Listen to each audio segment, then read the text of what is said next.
Hello and welcome to our webinar, Moving Forward, Opportunities for a Sustainable Future. My name is Tori and I'm from the Houzz Pro marketing team here at Houzz. As we all know, over the past months, the world and the way we work has changed. While we don't know the long-term implications of our working structures, it is clear they will never go back to the way they were. This is giving us, as professionals, an opportunity to re-examine the way we work and live in our day-to-day lives. Today I have Vanessa with me to talk about some of the easy changes we can make to our working environments to create more eco-friendly and sustainable futures while adjusting to more mobile working. We will talk about eco-friendly building materials, how to align our brand image to a sustainable business model, and how to improve your work environments to be more eco-friendly. Vanessa is our Australia-New Zealand Houzz editor and has been with Houzz for over 5 years now, creating some of our favorite idea book articles that are published on the Houzz platform, as well as the weekly newsletter. Welcome, Vanessa. Hi, Tori, how are you? Good, thank you. All Good. right. Our first question today is sustainable options. Are they more expensive? Well, new and innovative materials and systems are a key part of sustainable design, and they can honestly require a larger budget sometimes. But the truth is that sustainability doesn't always mean a huge outlay. Environmentally friendly projects can be achieved in less expensive ways. You can create a building with reduced heat loss and gain by just thinking carefully about how it's designed. It could be the orientation of the building or the room or the size and location of the windows. There's also some very fabulous environmentally friendly materials to choose from. One of them would be rammed earth or mud brick. So that's made from gravel, soil and cement. It looks beautiful and it's fireproof, it's a good insulator and a sound absorber, and it does not attract bugs, and better yet, it lasts for centuries. There's a little bit of a downside. It can be expensive and doesn't particularly work in wet environments and climates. Other environmentally friendly materials include sustainably sourced timber. And of course, the wonderful thing about timber is that trees absorb carbon dioxide, which is a greenhouse gas. Therefore, when timber is felled, these gases are naturally encapsulated in the timber and locked further into the building and sealing process. So the timber no longer emits carbon dioxide into the atmosphere, so it saves the earth. Another environmentally friendly material is natural stone. A stone such as limestone is fire resistant, it's sound absorbent, and it's structurally strong. In Australia, where I'm from, it's used in many homes. It's usually outlasts its inhabitants by a long time. Some other ideas are concrete. So, of course, concrete's made from a mixture of aggregate or gravel and cement. It's strong, it's low maintenance, it's fire resistant, and it looks better with age. And it can be used in any part of the country and in any climate. Again, there's a downside. It's a man-made material and not as eco-friendly as some people think. It takes a long time to cure and reaches optimal hardness, and it requires, of course, chemical sealing. You have to seal it because otherwise it stains easily. Other environmentally friendly ideas include things such as green walls, putting plants on a wall, and rooftop gardens. It also makes sense to reuse materials. One of the pros who we spoke to for a story said embodied energy in building materials, and of course embodied energy is the energy used to source, manufacture and transport materials, is one of the biggest contributors to carbon emissions in the industry. So it's not just the actual construction costs that can be saved by working sustainably.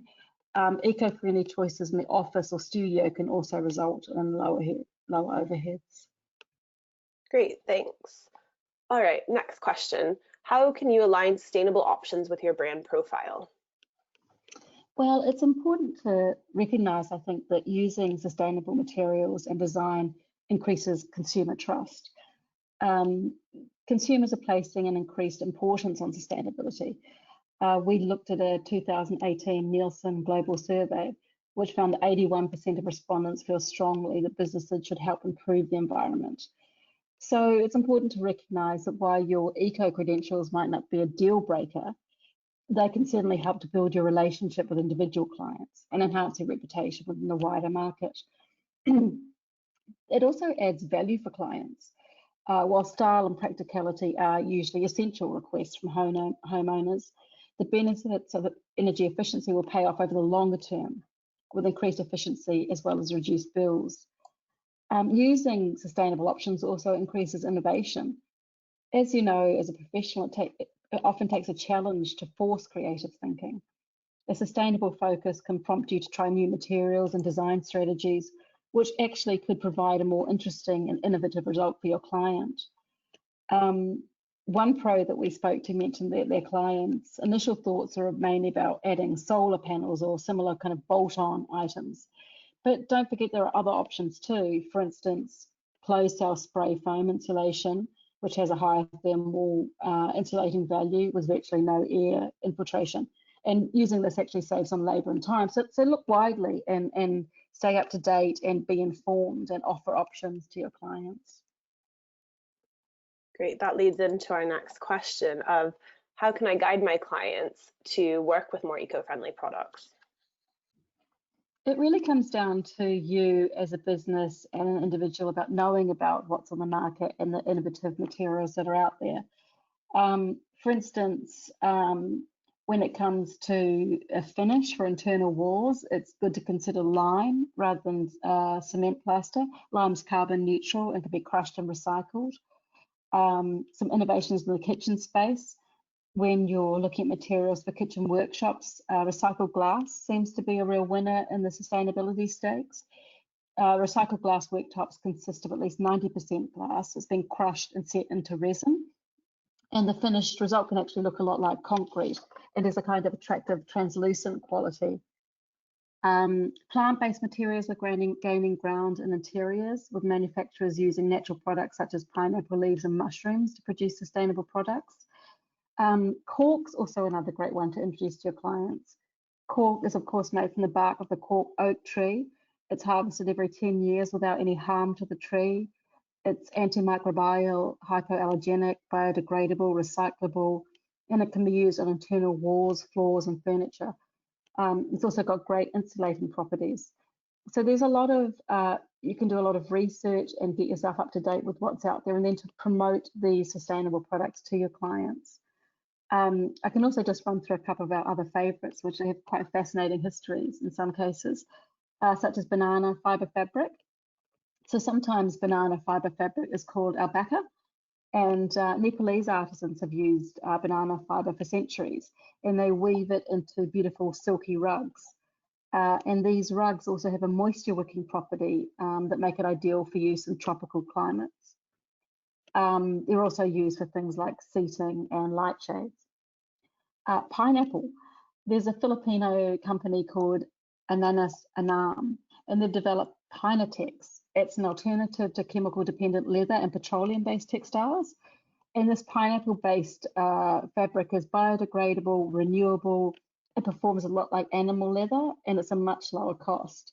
And it also creates a byproduct that can be used as a fertilizer following harvests.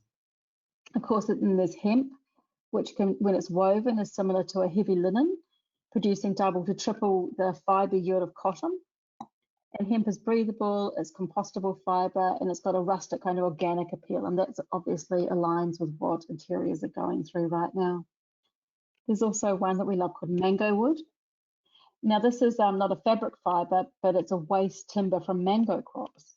And mango wood is a sustainable hardwood. So when mango trees reach the end of their fruiting life, the trunk is processed into furniture rather than discarded. It's densely grained, it's easy to work with and stain, and it actually provides an income in less developed countries such as Indonesia.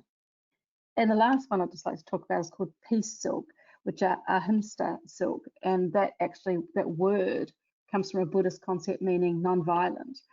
And it basically means the silk from the silkworm, the silkworm's allowed to complete its life cycle before the fibres are processed rather than killed early on, which is what typical silk is. Great. Those sound like some really beautiful materials for designers to work with. Yeah. The next one is Passive House. What is it? Yeah, it's a great question. Passive House is a voluntary standard for energy efficiency in buildings. So a passive house won't necessarily look any different than a standard home, but there are 5 key differences in the way it's constructed. And then it's important to realise it's also certified as a passive house. And we're talking PASSIVHAUS. It's got German foundations. So the first of the 5 ways it's constructed is that passive houses are wrapped in a blanket of insulation. It's used in the walls, the floors, and the ceiling. The home itself will be built from insulating materials such as aerated autoclaved concrete blocks, prefabricated foam panels, or even straw bale. But the point is that adequate insulation is the first step into minimizing heat gain in summer and heat loss in winter. So passive houses have this insulation principle. The second principle of the 5 is passive houses must have high quality windows and doors. The window frames must be well insulated and fitted with double glazing or low emission glass. Now, low emission or low E glass is a glass that has a very thin coating that reflects heat.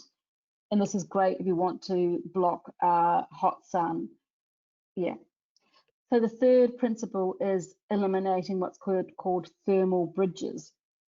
Now, thermal bridges refers to points in the building shell that conduct heat or cold more quickly than the rest of the structure. And for example, you can find this where metal wall frame bridges between exterior and interior wall linings. That's the point at which heat or cold will transfer along this point, and that tends to compromise the overall performance of the insulation. So passive houses address this thermal bridging issue. The fourth thing that a certified passive house must have is air tightness. Builders have to make sure the building envelope is really airtight so you get no drafts coming in or air leaking out. And that means that ensuring every joint is perfectly sealed over, so there are no gaps within the skin of the building. So an airtight insulated building will successfully retain any warmth or coolness generated within it, which is why a passive house that's built correctly won't require very much energy to heat or to cool.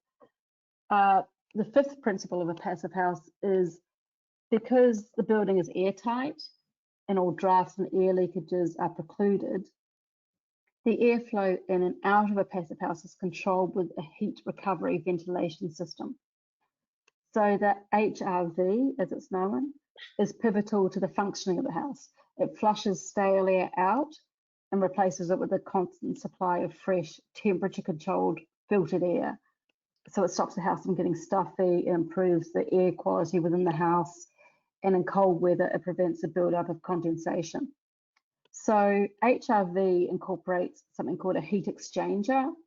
So incoming fresh air is almost the same temperature as the air that's being flushed out. It's an incredible, incredible thing.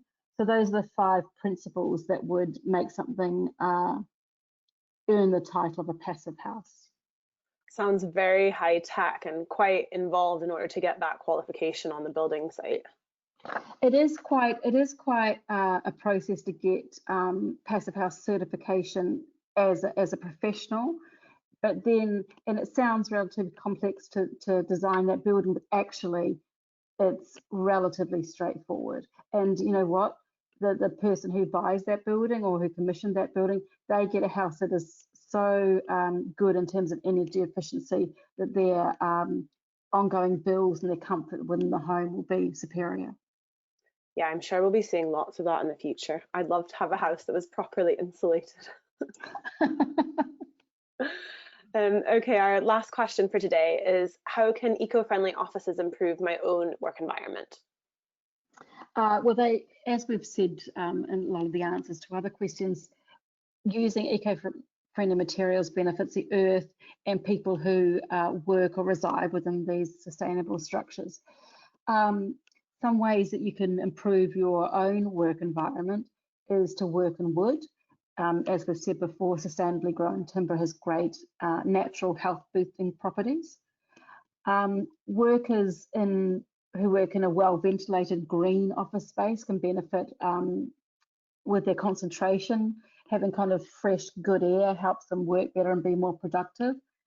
And that's particularly important to employees with allergies.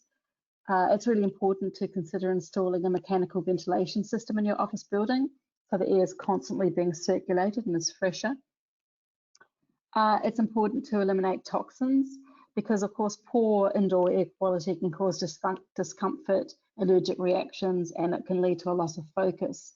So using building materials, furnishings, fabrics, cleaning products, and personal care products that emit VOCs or volatile organic compounds are never a good idea. Look for low VOC products. A simple thing such as adjusting the temperature can help make your offices more sustainable and environmentally friendly.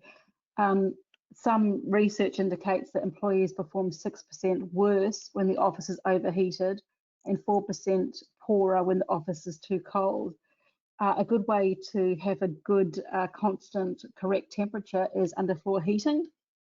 Yeah, that's a great option. The other thing that's very good is to bring in light. Windows are an important part in a sustainable building. They bring in heat, light, and ventilation without using any energy.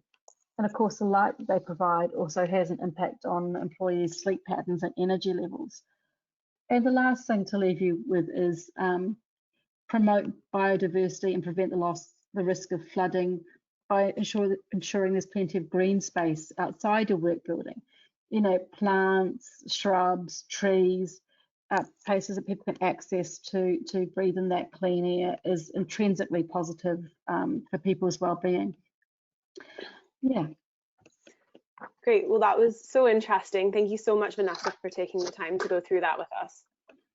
My pleasure. And thank you everyone for listening in. As always, we would love to hear your feedback. So please email us at int-marketing@houzz.com. And we'd love to hear what you thought about it, what you would like to have us talk about for future webinars, and any other ideas you have. Thank you. Bye.